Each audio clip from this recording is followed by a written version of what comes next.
war came without warning. The Black Sea lit up with explosions, anti-aircraft fire streaking the sky, and unwanted radar contacts.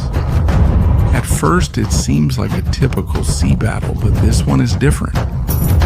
For years, this area had small, quiet, nearly forgotten spots on the map. Only now is it clear what they mean in a real war. Pay attention. Europe's security may be decided here. Not at the front or in tank columns, but on remote islands most people don't know exist. And that's just the beginning. Today, the Black Sea is more than just a border. It's a tense area where Russia and NATO closely monitor each other. And right here lie inconspicuous islands that look like tiny dots on the map, but in reality they can decide who sees first, who shoots first, and who suffers the first loss. Because wars are not won by strength alone, but also by position. In this video, we'll get to the core. We'll show the islands that Russia has in the Black Sea, what Russia controls there, how it could use them in conflict, and why these islands might shift the war's pace at a crucial moment. There aren't many of them, but each one has a different role. One looks deep into space, while another hides minefields that are decades old. Another one can serve as a logistics station. Let's start with the first one, a place that serves as Russia's eyes in the north, and therefore it would also be the first target if the Baltic Sea turned into a real battlefield beyond the border. Let's begin. Gogland, a small place, big eyes. If open fighting broke out in the Baltic Sea, Gogland would be one of the first places to catch eye. It's not a large landmass, just a few dozen square kilometers, a narrow strip of rocks and forest in the Gulf of Finland. But it sits right where Russia meets NATO. It's a watchtower in the middle of the water. That's the main thing we know about it today. Russia built a heliport here a few years ago. Satellite images show helicopter movement and signs of radar and communication equipment. That suggests one thing. Gogland is an observation point, not a fortress or military base. Rather, it's an eye that sees far to the north and toward NATO's shores. Few civilians live here. The island is practically uninhabited, and the presence of people is almost exclusively related to installations and occasional crews. What exactly is there? That's less clear. Russia doesn't disclose the number of soldiers or equipment. This information isn't public, and that's information in itself. If someone is hiding something, they're doing it because it has value. Gogland is small, but its importance grows with every kilometer of sea area it can cover. Now imagine the first minutes of a conflict. That's what it's moving for. Frigates and aircraft are entering the area. Nothing's falling yet, nothing's exploding yet, but someone already knows they've arrived. Gogland can intercept the signal, reflection, transmission. Russia will get a warning, which could mean an advantage. In a fight, an advantage can mean the difference between losing and landing the first accurate blow. That's why this island would also be the first target to be silenced. Jamming drones. Precision strikes not because of territory, but because of blindness. If Gogland stands, Moscow sees everything. If it falls, Russia loses its view. Gogland observes, but another island goes even further. It strikes, and that's where we're moving now. Bolshoy Tyuters, an island that can't see but kills. If Gogland is an eye, Tyuters is a trap. A place that seems harmless at first. There's no city, there's no port, there are no tank divisions. On the contrary, it feels empty, inhospitable, forgotten. But that's its strength. Bolshoy Tyuters lies in the central part of the Gulf of Finland, farther from the coast than Gogland, but on the route between Helsinki, Tallinn, and the open Baltic. When armed, it turns the area into a bottleneck, where even a small obstacle means a major slowdown. This island is surrounded by the past, literally. There are old minefields from World War II in its surroundings, uncleared and scattered in an area that could become a death zone in the event of a conflict. You don't need to build anything. It's enough that it's there. No civilian population lives here at all. Access is restricted, and the island is uninhabited. And here we get to the facts. We don't know if there is a permanent garrison there and if any systems are ready for quick use. Russia does not publish this data. Satellite images only show that the island is not completely abandoned. There are structures, shelters, remnants of the original fortifications, and apparently access for smaller boats and helicopters. The specific condition is unclear, which matters because uncertainty is a tactic. In real combat, Tyuters act like scissors. For that, it would have to consider every route, every mile, every entry into the water around the island. A mine may not explode on first contact. It's enough that it's there. It's enough to lose one frigate, one supply ship, one landing group, and the sea turns into a labyrinth where speed is replaced by caution, and the tactical advantage shifts to the one who waits. Imagine the first hours of escalation. For that, he sends the fleet northward with the goal of opening a passage. Sonar's active, torpedoes move through the water, crews tense. And at one moment, a hit. An underwater explosion. Brief silence, then water rises like a wall. That's when you realize Tyuters isn't just an island. The sea around it is like a locked passage. It looks open, but it's not. And that's exactly why this island is different from Gogland. He's watching. Tyuters punishes mistakes, and we're not done yet. The next spot on the map is smaller and trickier. Rodsher, an island that can shut down space. If Gogland is the eye and Tyuters is the trap, Rodsher is the switch. A narrow island with a lighthouse, houses for the staff, and nothing that looks threatening. Civilians don't live here. It's just a point in the sea. That's why it can be dangerous. First, the facts. We haven't confirmed any electronic or jamming equipment here.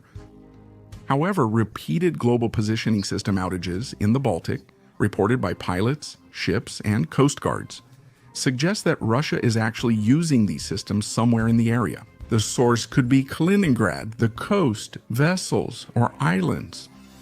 And when we're looking for a place that makes sense, a quiet, uninhabited island at the intersection of shipping routes is exactly the kind of place where Russia could put it. Now imagine this during a conflict. No blasts or missiles. Silence? NATO advisors report disrupted navigation points. The ship in the north changes course. The aircraft switches to optical guidance and communication between scattered units weakens. Seemingly nothing has fallen, but the operation is slowing down. Coordination is fading. A few minutes of jamming and the fleet is torn apart like a thread. That's the jammer's power. Not an attack, just blocking the signal. Gogland understands. Tyuters punishes. The jammer cuts the cable. And now comes the final island. The one who doesn't have to shoot to decide. It's enough that he supplies. Moshny. The island gives Russia neither eyes nor teeth, only blood in its veins. If Gogland sees Tyuters' wounds and Rodsher can silence, Moshny is something else. Not a weapon or radar, more like an artery. A point through which logistics, supplies, crew rotations, and rapid reinforcement from St. Petersburg can flow. Almost no civilians live here. The island is sparsely populated, and when someone is here, it's usually technical staff or a short-term stay. That means everything that happens here is discreet and fast. Moshny is actually the nearest of the 4 islands to the mainland. That gives it an advantage that others lack. Accessibility. Russia can maintain support facilities here, warehouses, equipment repairs, fuel, and mobile air defense. Rapid reaction units, and even if it's not permanently militarized, it's an area that can be used within hours.